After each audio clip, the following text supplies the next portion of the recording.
Hello and welcome to The Voice Versus. I'm Michael Chiavello. If boxing has Ali, football has Pelé, and basketball has Jordan, then mixed martial arts has Fedor Emelianenko. More than a superstar, the last emperor is a demigod of fight sports, and a figure much shrouded in mystery and intrigue. A master of minimalist conversation, here he is, no holds barred in the longest interview of his illustrious career. Enjoy The Voice versus Fedor Emelianenko. To the last round, all the lights flashing, crowds going crazy. Here comes The Voice. He's out of control, can't be stopped. Everyone knows that he's on top. The Voice. Everybody listen up, can you feel the beat? Can you hear the Fedor Emelianenko, thank you for joining me on The Voice Versus. It's a pleasure. I want to talk a little bit about your childhood. Tell me about the young Fedor Emelianenko. What sort of child were you? I was born in the Ukraine, but when I was 2 years of age, my family moved to the Belgorod region in Russia, where two of my younger brothers were born. I also have an older sister, Marina. My mother worked as a teacher, and my father was an electric and gas welder. I grew up as an agile, sociable child. At age 11, I started studying Sambo and Judo. I loved it. I loved the sport. I loved to train. I loved training a lot. Although initially I was not getting a lot of results. I'm not all that talented, let's say. I had a strong determination, and after serving in the army, thanks to my coaches, I started seeing the results. Did you come from a very loving home? Did your parents show you a lot of affection, or were they more harder, disciplinary parents? I think so. There was discipline, but everything was done based on love. Let's say the discipline for us, first children, my sister and I, was more strict, harder, whereas for my younger brothers, Alexander and Vanya, it was not as strict. Parents were not, so both existed.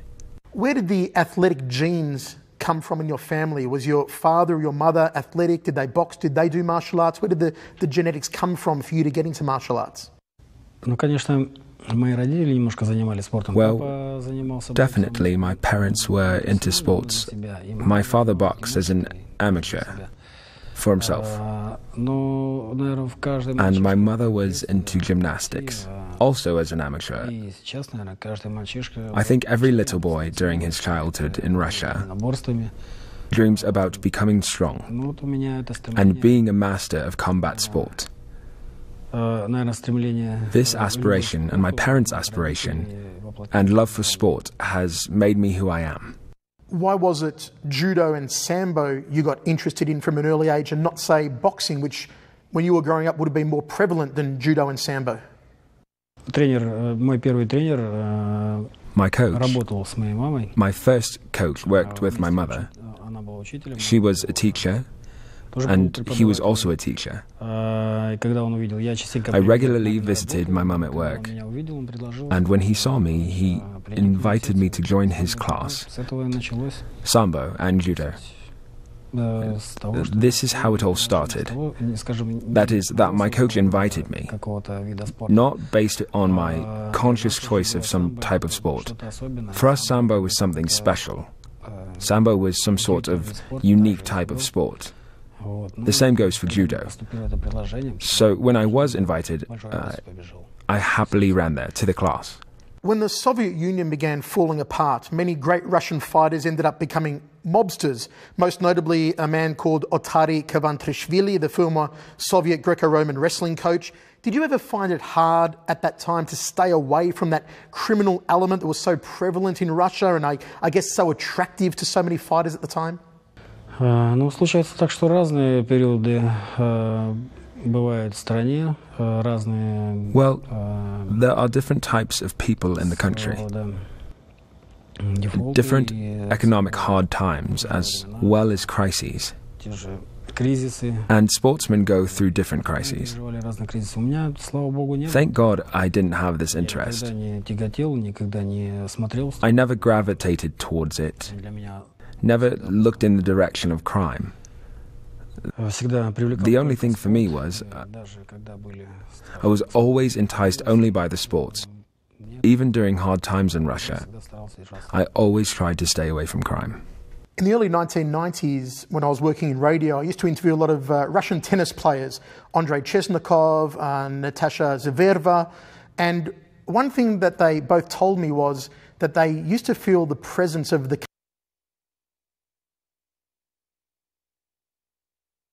during their career, especially during Soviet times. Did you ever feel that earlier in your career, that there was always that element of the government watching you, especially in training and just sort of keeping tabs on you?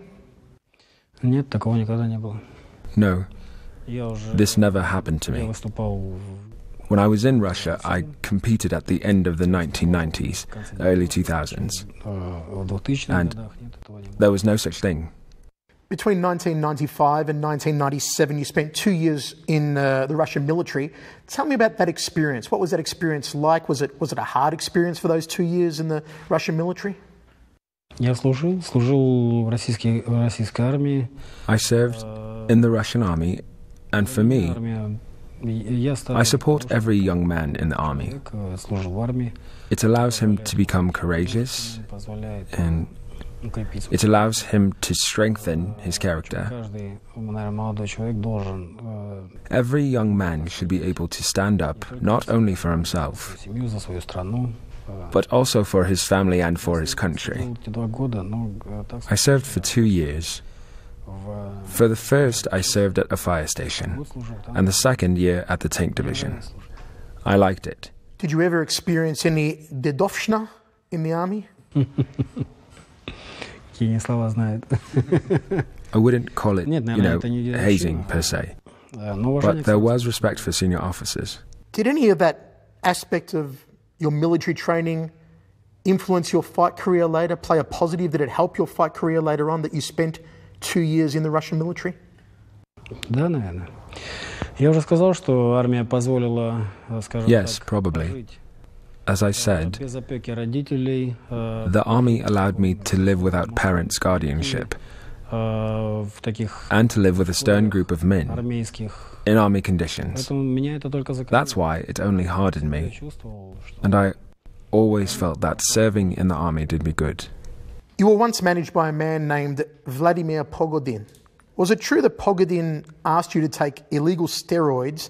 And how did this and the money he was skimming factor into you eventually leaving him? Ну, насчет стероидов я не знаю, первый раз такую информацию слышу. As far as steroids are concerned, I don't know. This is the first time I've heard of it. Медицинских препаратов. He never offered me anything. He was only my manager.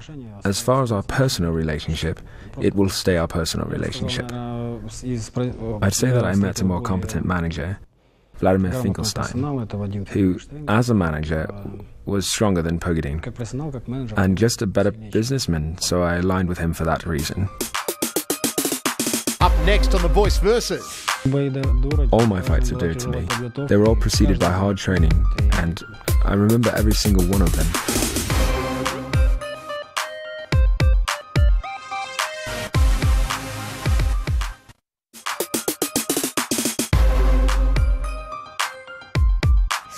In an interview with Bas Rutten, you once said there was never a moment when you thought you could become an MMA champion, but there was a moment early in your career when you thought you had what it takes to compete at a high level in MMA. Can you remember what that specific moment was when you thought to yourself, hey, I can do this, I can compete at a high level? Наверное, в одних из первых боев. It was during the first fights of my career, Я понял, что because I could win and beat strong fighters. And it was just a matter of time, let's say, in acquiring the experience. When you first beat Nogueira for the Pride Championship, did you feel Pride resented having you as a champion because You weren't easy to sell to the public at that time? Да нет, на тот момент я такого ничего не чувствовал, потому что я не обращал. At the time, I didn't pay any attention to this sort of thing. Проблемы, наверное, тех людей, которые. And I don't pay attention to it now. Планы на тех или иных. This is a problem for the people who have plans to market for this or that champion. Тогда произошел. I do remember that among the other fighters there was a, бум, наверное. Let's say a boom. Конечно, никто не ожидал. No one expected me to become a champion. And as far as what they wanted or didn't want, I was not paying any attention to this. I'd say that later on, that Pride wanted Nogueira to win the title, and also Mirko to become champion. I could feel it and see it. But you can't pay attention to this because it can shatter your psyche. You shouldn't pay attention to this. You should come out and do your thing and win. In any discussions of your greatest wins, there are 5 that are always mentioned. Your win over Krokop, your win over Nogueira at Pride 25, your win over Nogueira at Shockwave, your win over Ricardo Arona in rings, and your win over Kevin Randleman after he almost knocked you out with a suplex. Of those 5 wins, which one do you think was your most impressive? Which is most memorable? Наверное, первый бой с Антонио Ногуэрой. If I had to pick, it would probably be my first fight with Antonio Nogueira, because it was for a title, and I won. And then my fight with Mirko. It may be the same answer, but if all the videos of all your fights were lost, but only one survived, that you could show your grandkids one day, which one fight would you hope survive? Which one fight of yours would you like to show your grandchildren one day? Да я буду не против, если они все. I wouldn't object to all of them disappearing. Choose one though, just one, for the grandkids. One. Знаете, ну, я не знаю, можно любой бой, наверное. You could show any of them. All my fights are dear to me. They were all preceded by hard training, and I remember every single one of them. Absolutely all fights against Tim Silva, Andrei Arlovsky, Brett Rogers, Choi Hong Man, Mark Hunt. Absolutely all fights. Let's say I'm not ashamed of my career. I'm glad that God gave me such a big, lengthy, long-term career, and every fight is interesting in its own way. It's good and beautiful in its own way. Who was the toughest opponent you ever fought? The most interesting and toughest was Antonio Nogueira. There are a few things that set your fight style apart from other fighters in Pride. Your overhand right and ability to use that overhand right to move into the clinch was superb. Your ability to sit an opponent's guard and break their grips and then posture up and ground and pound was something far and beyond what everyone else was doing. Do you think that from a technical point of view, those were the 2 biggest standout aspects of your game? The overhand right to the clinch and the breaking of the grip inside an opponent's guard and going for ground and pound? I think that I was able to become successful due to my versatility, due to the fact that my coaches worked with me, due to the analysis and studying my opponents and building strategies around them. Definitely, you have to be multidimensional. Not only strikes, one should win, not only with one fighting technique, standing or lying, but you need to be a versatile fighter. Unpredictable and be able to fight equally well standing or lying, or using striking techniques. You need to have it all and be able to adapt. The more versatile the fighter is, the more interesting it is to watch. Later in your career, particularly when you fought in Strikeforce, you seemed to lack that slick, arching overhand right that you used in Pride to lead to the clinches. And you were throwing more sloppy, haymaking punches, it looked like. Do you agree with that observation? And if you do agree, was there any reason for that? Нет, абсолютно не согласен. No, I completely disagree. I trained equally well for fights in Pride and for Affliction fights, as well as Strikeforce and M1. I always gave it my all. After your loss to Fabricio Verdum, you said at the press conference that everything in life happens for a reason. What's the reason you think that you lost to Verdum? Ну, скажем так, если проанализировать, я поспешил, конечно, в этом бою. If we analyze it, I was definitely rushing in that fight. I was rushing to beat my opponent completely and I didn't pay attention. который проводил Фабризио.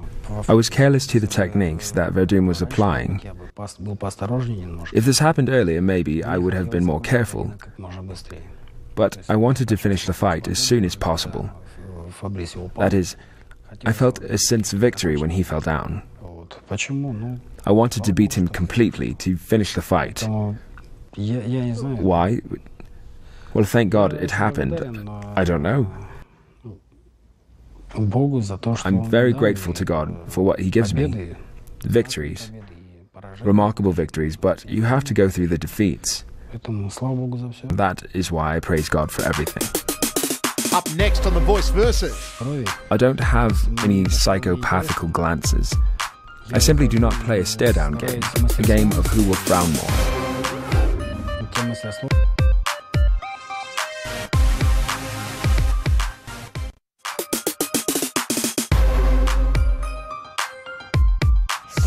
Да нет, расстраиваться не надо.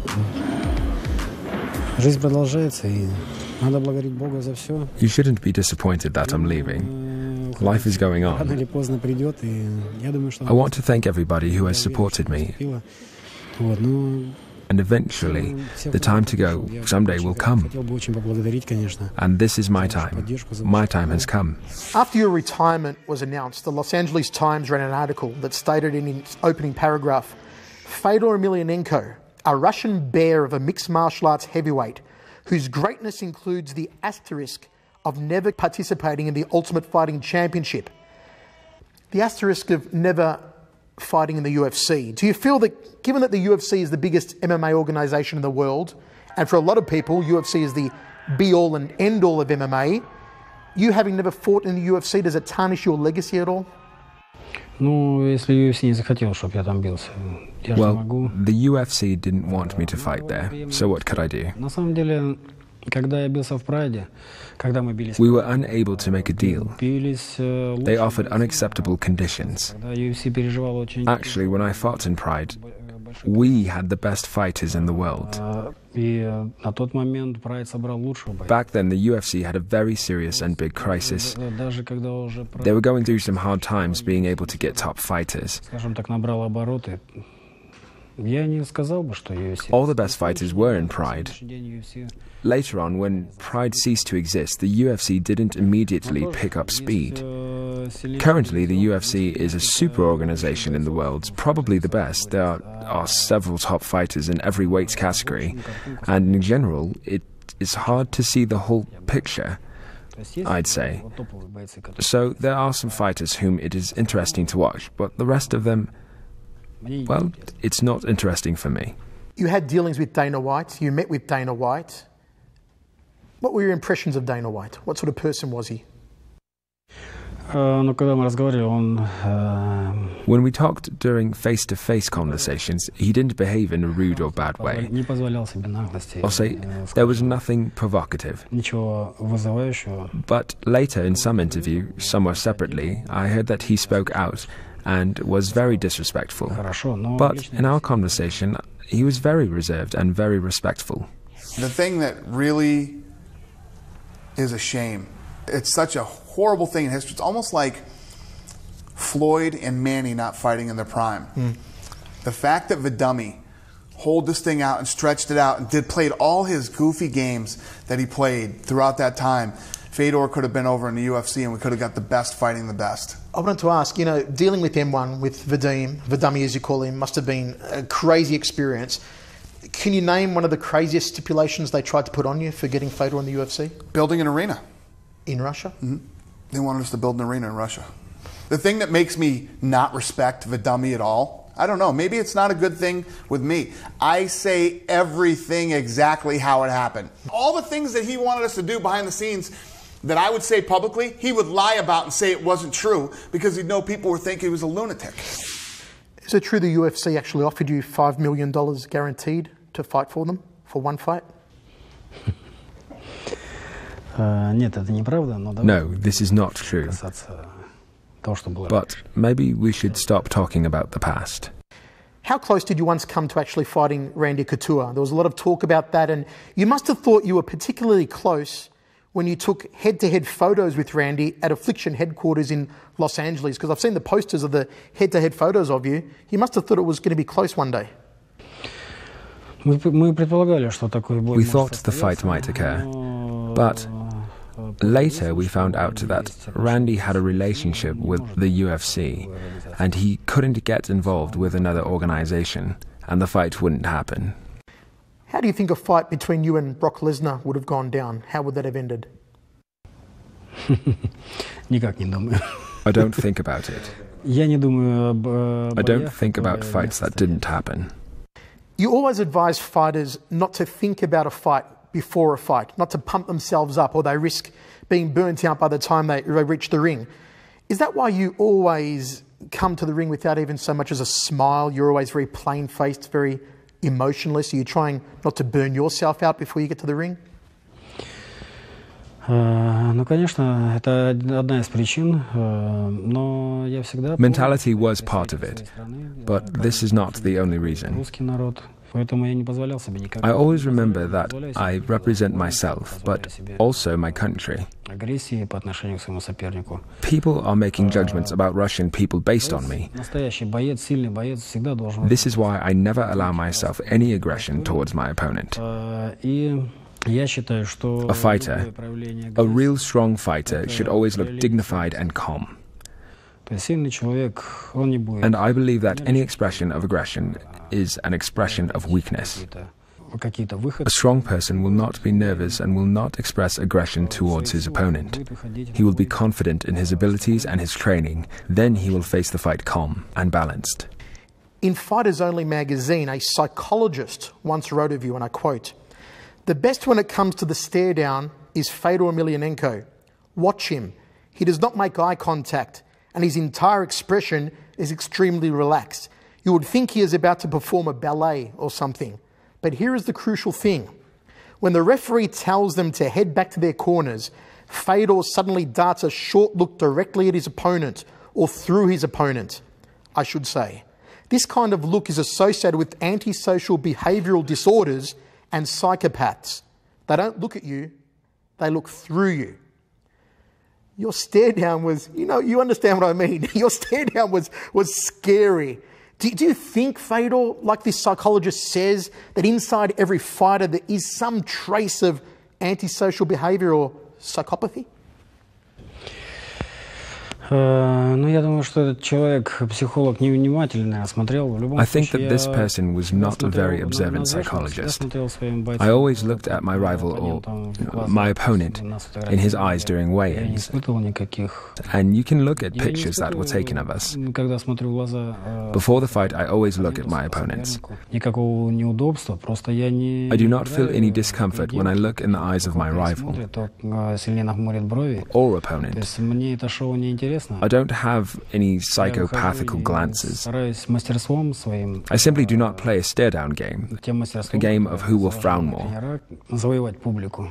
I'm not interested in who puts his eyes down first. Психолог, он на то, наверное, и психолог, что писать мемуары, что... I walk out and I try to conquer the public with my mastery, with the mastery that my training has provided. Садиться писать. Psychologists write memoirs or something to make a living and to make their salary, so I don't know, maybe I should start writing a book. Чего нет на самом деле. People often make things up. Leading on from that, does it bother you that there are a lot of people out there on the internet, in magazines, in newspapers that speculate about Fedor and your demeanour and you don't have any expression and speculate about what that says about you as a person? Do you ever read any of this? Does it bother you? Does it concern you, or do you don't care? Нет, я никогда особого внимания на это не обращал. No, I never paid attention to this because I don't like to make things Я public. не люблю афишировать. I don't belong to a group of people who are prominent, like Hollywood stars or something. Психологов. Such psychologists, you need to listen to them less. Up next on The Voice Versus. Украинское правительство. The Ukrainian government is fighting with its own people. My own relatives who have lived in Ukraine all their lives are fleeing from war.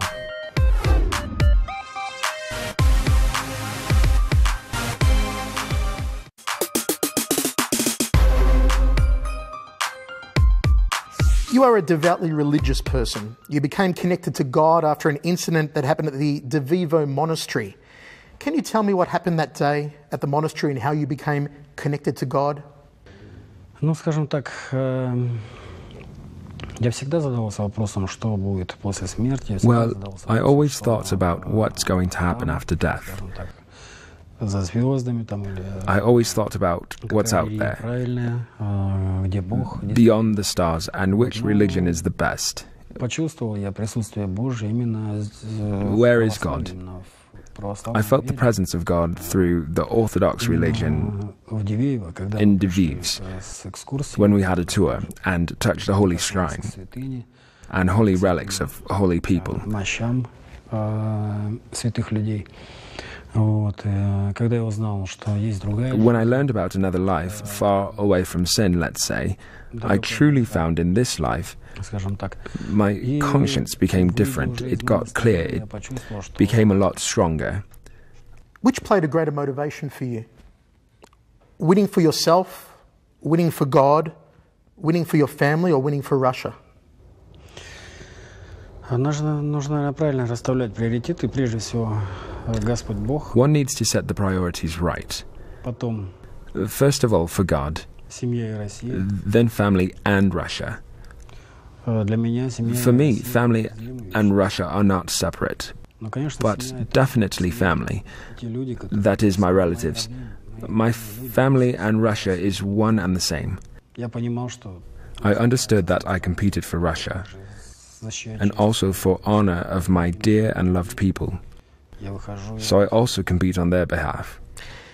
The Blessed Virgin Mary is the patron saint of the Cossacks. You used to come out to the ring to a Russian folk song about a Cossack fighter. The song was called Oi Torne Veshe.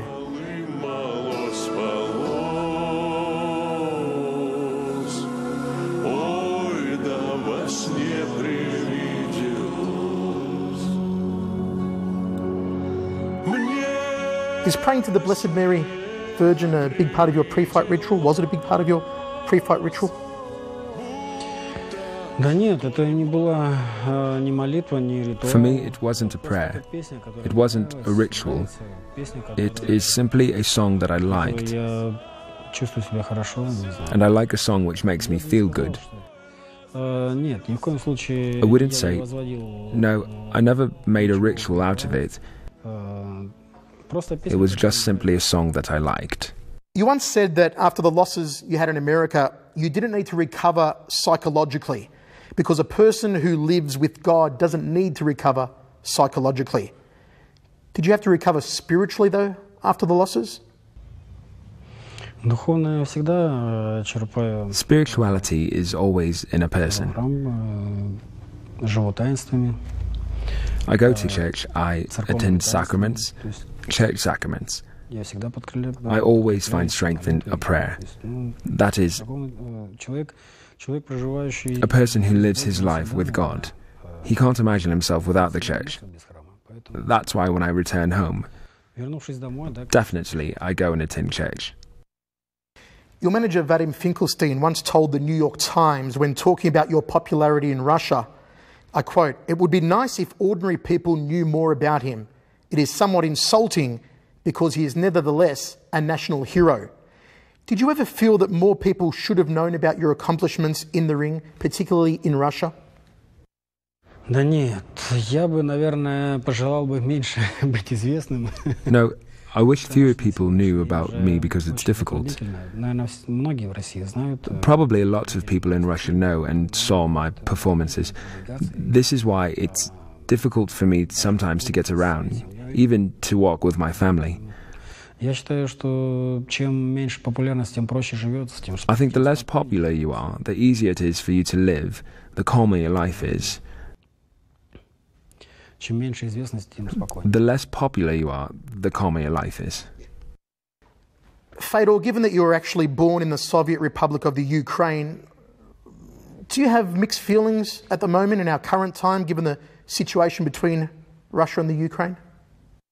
Ну, конечно, все русские люди, россияне переживают. Well, definitely. All Russian, Russian people worry about what is happening in Ukraine, but surprisingly, how they're trying to get Russia involved in the conflict, and how everything is turned upside down regarding the events in Ukraine, how the Western media, including America, turn real events that happen in Ukraine upside down. There is war in Ukraine. The Ukrainian government is fighting with its own people. It has nothing to do with Russia. Ask this from hundreds of thousands of refugees. Ask this from millions of refugees that are fleeing. People are fleeing from Ukraine when they're shelled. When the Ukrainian government shells nursing houses, when they say that they are fighting with Russia, but they're shelling nursing houses, hospitals, kindergartens. Who is there? Russians? No, this is not the case. They have their own people. They're Ukrainians. And these Ukrainians are fleeing to Russia. Who are they fleeing from? From Russia? No. They're fleeing to Russia from war. From their own government. Hundreds of thousands, already millions. Right now there are millions.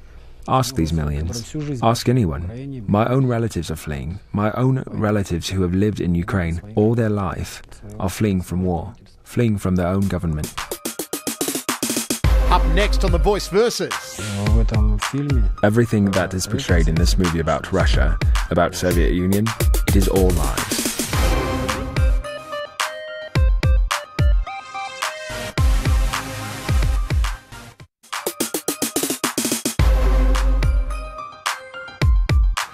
Your brother Alexander seems to be the complete opposite of you. He's cocky, he's arrogant in interviews, very outspoken.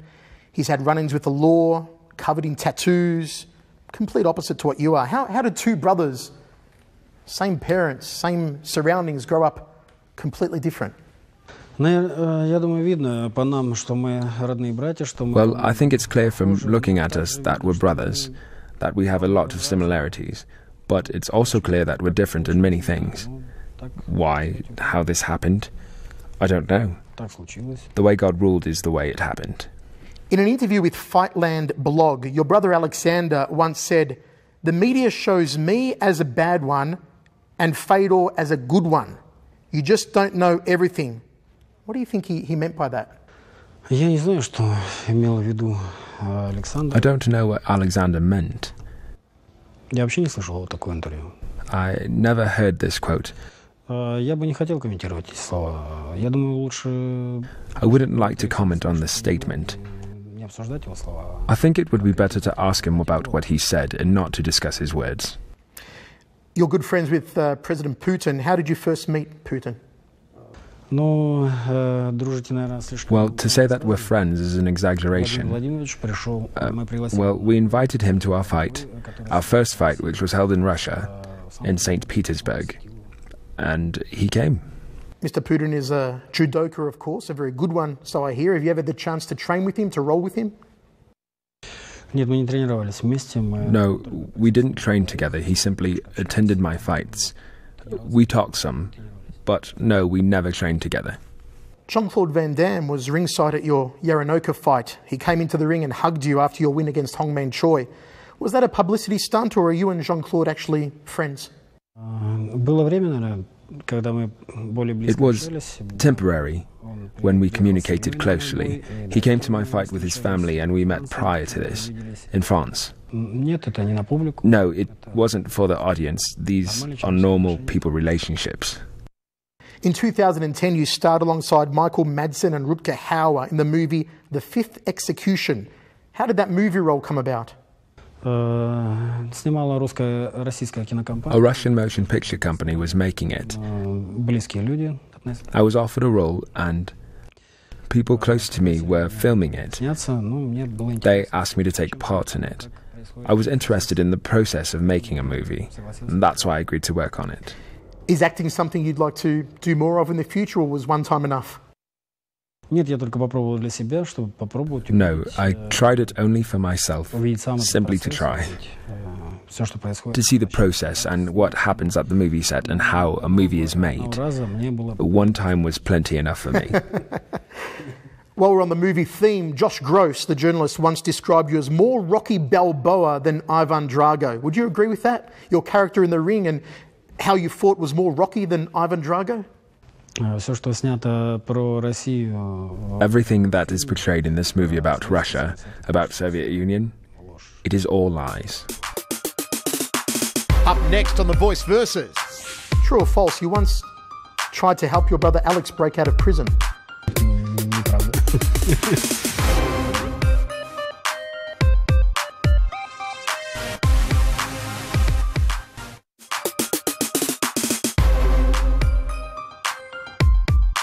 Fedor, I want to ask you some true or false questions. Pravda or ложь?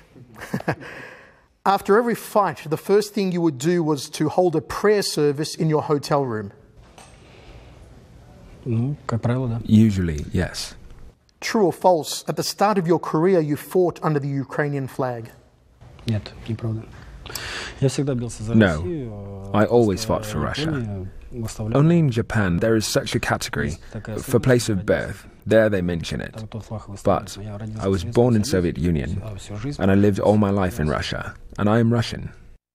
True or false, Chuck Norris once called you the greatest martial artist of all time? Мне лично он такое No, говорил. no one personally told this to me. I'll tell you now, it's actually true. Pravda. True or false, you cracked 2 ribs in your fight with Kevin Randleman? Нет, неправда. No, not true. True or false, after winning the Rings belt and tournament titles, you were to fight Vitor Belfort at UFC 40, but Vitor got injured and you ended up fighting Heath Herring at Pride 23 instead? Нет, неправда. No, Нет, я it's not действительно true. бился с Хиллом Херингом, но... No, I actually fought Heath Herring. But as far as my fights with Belfort, that's not true. True or false, you once said of your brother Alex, Alex caught the I'm a star disease. We will never fight, but I think he wants to, as he is constantly talking about it. Нет, неправда. True or false, you once tried to help your brother Alex break out of prison? Нет, неправда. Нет, не пытался, не пытался. Not true. Никогда не пытался. No, I never tried, and I don't try. I always tried to help Alexander.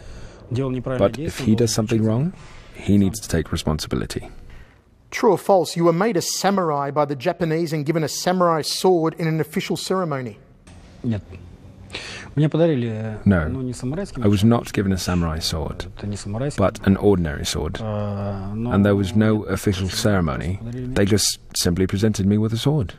True or false, you and Wanderlei Silva once visited Disneyland in Paris together? Да, было дело. True. Правда. You wear Mickey Mouse ears? True or false, you had high blood pressure as a child? Да, правда. Yes, it's true. Я за какой-то... For a certain period of time, I was even prohibited to do any kind of sport. True or false, a few years ago at a Combat Sambo Russia versus Georgia event held in Russia, there was an open challenge for anyone to fight you and get $20,000 cash on the spot if they beat you, but nobody accepted the challenge. Нет, такого я вообще не слышал, чтобы Россия билась с Грузией. I never even heard of Russia fighting with Georgia. Один раз был... So, no, there was no such thing. поединок, но это был... There was once a tournament, but it was in a different location.